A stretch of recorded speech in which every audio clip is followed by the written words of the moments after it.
जय श्री राम। एक लड़के की शादी हुए 3 साल हुए रहते हैं। 3 साल हो गए होते हैं, उसकी शादी की सालगिरह पड़ती है तो उसकी पत्नी कहती है, हर साल आप घर ही में सालगिरह मना लेते हो, इस बार मेरी इच्छा है कि कहीं बाहर चलते हैं। लड़का कहता है, ठीक है चलो इस बार कहीं घुमा ही लाता हूँ। और प्लान बनाते हैं मनाली का। मनाली जाते हैं, वहाँ 3-4 दिन तक खूब घूमते फिरते हैं, सब खुश रहते हैं दोनों। एक दिन होटल के बाहर वो बैठे आपस में कुछ बातें करते रहते हैं, तभी पीछे से एक लड़के ने आवाज़ लगाई, भैया फूल ले लो, गजरे ले लो, बहुत अच्छा मैंने बनाया है, आप ले लीजिए, मेरी भी रोटी चल जाएगी। लड़का पलट के पीछे देखता है, देखते ही वो अचंभित हो जाता है, क्योंकि फूल बेचने वाली कोई और नहीं उसकी बहन होती है। वो एकदम विस्मित हो जाता है और उसके आंखों में आंसू आ जाते हैं अपनी बहन के ऐसी हालत देख के। वो बहन की कहानी इस तरह थी कि 4 साल पहले वो बहन एक लड़के के प्यार के चक्कर में पड़ गई थी और उसके बहकावे में आके घर छोड़ के भाग गई थी। इस गम में उसकी माँ जो है ख़त्म हो गई और पिता उसके पागल हो गया। पिता पागल खाने पहुँच गए और माँ का स्वर्गवास हो गया। इस दुख से बहुत दिन बाद परिवार उभरा था। 2 भाई थे, 1 बहन थी। बहन के इस कांड से दोनों भाई एकदम टूट चुके थे, क्योंकि जिसके घर में ऐसी कहानी होती है उसके घर को समाज जो है बहुत हीन भावना से देखता है और उसका जीना दूभर कर देता है। लड़के के आंखों के सामने पुरानी चलचित्र एकदम से सामने आ जाती है और वो एकदम से घबरा उठता है, सारी यादें ताज़ा हो जाती हैं। अंदर से उसको नफरत भी होती है, लेकिन बहन की दशा देख के उसको दया भी आती है।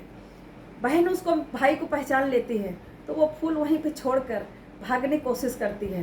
भाई दौड़ के उसको पकड़ता है, उसकी भाभी भी दौड़ती है, कहती क्या हुआ, ऐसे किसी को कैसे आप पकड़ लिए। जब भाभी भी देखती कहती अरे ये तो आपकी बहन है, मैंने फ़ोटो में देखा था। अब लड़की कहती मैं आपकी बहन नहीं हूँ, आप लोगों को कुछ गलत फहमी हुई है। भाई कहता ठीक है, तू मेरी बहन नहीं है तो तू भागी क्यों। बहन कुछ नहीं बोलती है, लेकिन ना करती रहती है। भाई कहता ठीक है मैं तेरी बात मानता हूँ, तू मेरी बहन नहीं है, लेकिन मैंने बचपन में तेरे को मारा था, तेरी कमर पे चोट का निशान लगा है, वो निशान कभी नहीं ख़त्म होगा। एक बार तू वो निशान दिखा दे, मैं मान लूँगा कि तू मेरी बहन नहीं है। उसकी बीबी उसका पीछे से कुर्ता उठा के देखती है तो उसके कमर पर निशान रहता है। उसकी बीबी कहती आपकी बहन ही है। भाई लड़की को डांटता है, बहन को अपने, कहता है ये तुमने क्या किया, इसी प्यार के लिए तुमने घर छोड़ा था, इसी प्यार के लिए समाज में हम लोगों नज़र उठा के नहीं चल पा रहे थे, यही इसी प्यार के लिए तुमने किया, इस प्यार ने तुमसे फूल बेचवा रहा है। तो लड़की कहती भाई इस समय वो मेरे पास नहीं है, मैं यहाँ अकेली भाग आई हूँ यहाँ, क्योंकि थोड़े दिन तो सब ठीक ठाक चलता रहा, उसके बाद वो मुझे मारना पीटना शुरू कर दिया, कमरे में बंद कर देता था और मुझसे गलत काम कराने की कोशिश कर रहा था। तो मैं सब छोड़कर इधर भाग आई थी, यहाँ मैं फूल बेचकर अपना गुजारा करती हूँ।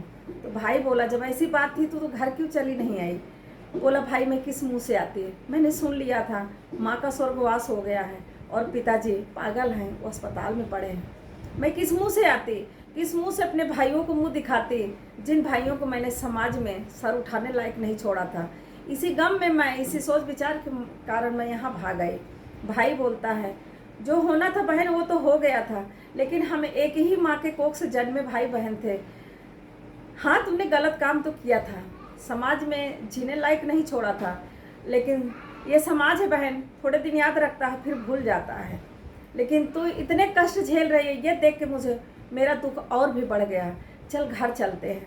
बहन कहती है भाई मैं किस मुख से जाऊंगी, ये भाभी लोग मेरा जीना हराम कर देंगे। उसकी भाभी कहती नहीं मैं भी एक बेटी हूँ, मैं ऐसा कुछ भी नहीं करूँगी जिससे आपको तकलीफ़ हो, आपके भाई कह रहे हैं आप घर चलिए, शायद आपको देखकर आपके पिताजी ठीक हो जाए। बहन घर जाती है अपने भाई के साथ, जाती है फिर अपने पिता से मिलने अस्पताल जाती है। पिता उसको देखता है लेकिन पहचान नहीं पाता है, वो जैसे आम आदमी होते हैं उस तरह समझा, क्योंकि ना अपने लड़के को पहचान पा रहा था ना लड़की को। उस लड़के से कहता है अगर ये तुम्हारी बहन है तो बहुत सहेज के रखना, नहीं भाग जाएगी, नाक कट जाएगी समाज में, जीने लायक नहीं रह जाओगे और तुम्हारा परिवार पूरा बिखर जाएगा। ऐसा कुछ मत करना। इसकी जल्दी शादी कर देना, ज़्यादा पढ़ाने वढ़ाने के चक्कर में मत पड़ना, नहीं तो नाक कट जाएगी। बिटिया सुनती है अपने पिता की बात और सुन के बहुत रोती है। ये सच है। क्या बच्चे माँ बाप के कब्र पर अपनी खुशियों का महल बनाना चाहते हैं? और मैं ये नहीं समझ पाती हूँ कि माँ बाप का 25 साल का प्यार 6 महीने के प्यार पर कम पड़ जाता है। 6 महीने का प्यार भारी पड़ जाता है। प्यार ये नहीं होता है। प्यार बलिदान मांगता है, प्यार त्याग मांगता है। आपका प्यार कभी नहीं कहेगा कि आपके माँ बाप का सर समाज में झुके।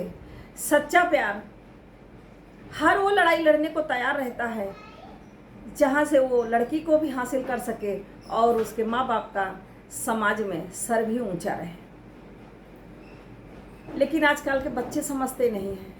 25 साल के प्यार को 6 महीने के प्यार की तुलना में 6 महीने के प्यार को ज़्यादा समझते हैं और माँ बाप को लात मार के निकाल लेते हैं। और बाद में ऐसी दशा हो जाती है कि दोबारा वो माँ बाप के पास आने लायक भी नहीं रहते हैं।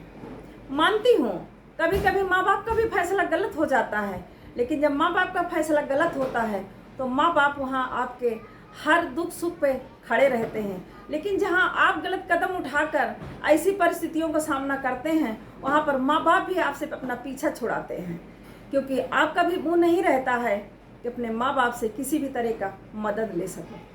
ऐसा करने से बच्चे बचें, क्योंकि माँ बाप के कब्र पर खुशियों का महल कभी नहीं खड़ा हो सकता है। इतना याद रखिए, किसी को तकलीफ़ देकर आप कभी खुश नहीं हो सकते हैं। अगर मेरी बात से आप सहमत हैं, मेरे कमेंट बॉक्स में जाकर यस ज़रूर लिखें और मेरी कहानी आप लोगों को कैसी लगी कमेंट करके ज़रूर बताएं। जय श्री राधे।